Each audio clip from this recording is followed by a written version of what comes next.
That again? uh, from your first single to linking up with Ruthless Records or Easy E and them, like explain that transition to there because you got an interesting story from there then to Ichiban. So you Yeah, can kind of yeah. you don't have to go into detail, but just explain like going from label to label like that and dealing with those.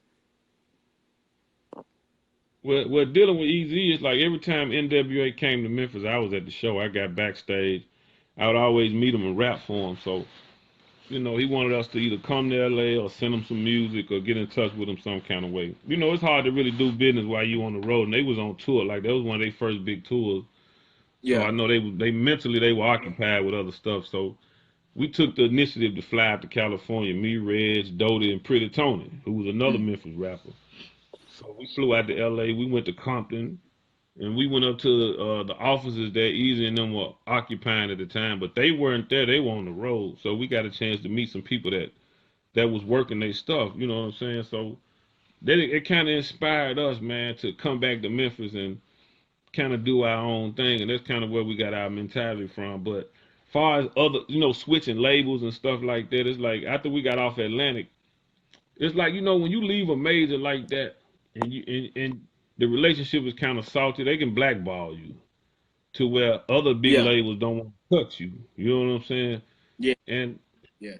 they kind of, I ain't gonna say they kicked us off the label, but when you 16, 17 years old and you traveling on the road and you got the word gangster in front of your name and you going doing shows for young people, they automatically assume it's gang affiliated. So we were getting into a lot of altercation at shows and stuff like that. I mean, from fights to shootouts to, I mean, it was some Yeah. serious stuff going on. So I think that had a part to do with them kind of letting us, pushing us off the label because they didn't really want that attached to their, reputation at the time. So I think that had part to do with why we lost that deal with Atlantic. And then after that, Hmm. I signed with this independent company called Power Records with this dude Hmm. named Leroy McMath. Now he was the guy that had MC Breed. Ain't no future in your front. Shouts That's out how to I Bree. got a chance. Yeah, MC Breed. That's how I got a chance to start going on the road with Breed. And Breed taught me a lot about touring and stuff like that. So Breed was on Power, I was on Power, Ghetto Mafia was on Power. And so Power got this deal with Ichiban, and that's how I ended up on Ichiban. But off into that deal, after being around, I realized it was a shady deal. And a lot of people don't know this because there's some stuff that happens inside the industry that you just don't tell people about. But like the first record that I released on Power Ichiban was called All About Coming Up. That Hmm. particular album, after I realized, before I dropped that album, I realized that I had signed a bad deal. So a lot of people don't know I intentionally not wanted that album to sell. So I didn't give them the real hardcore stuff. I gave them some, just some stuff I threw together. But and Yeah. fans don't be understanding that like that was like a protest record. That's why I threw the finger sign on the album cover. That was to the people that was putting the record out.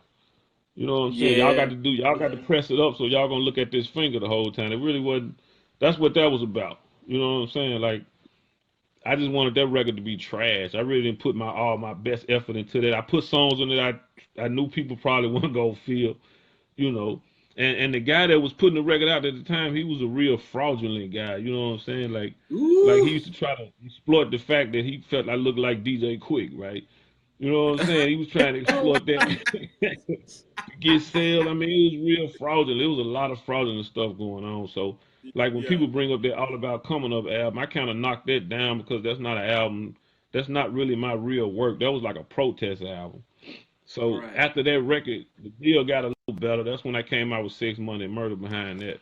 And then after that, Deadly Verses. So that's kind Yeah. of how it was at Power Records. And a lot of people don't know too. Like Ghetto Mafia was on this label called Fully Loaded. I actually had a deal with Fully Loaded, but we never released anything through Fully Loaded because something went on with their distribution. I think they had a clash, and that's so every project that they had to really kind of let go, and that's kind of what Ghetto Mafia kind of, that's why they declined kind of hit too, because we was Yeah. all signed to Fully Loaded, but after that, I was kind of through doing the label thing. And that's when I got with Mm-hmm. Selecto Hits, and we just started rolling independent.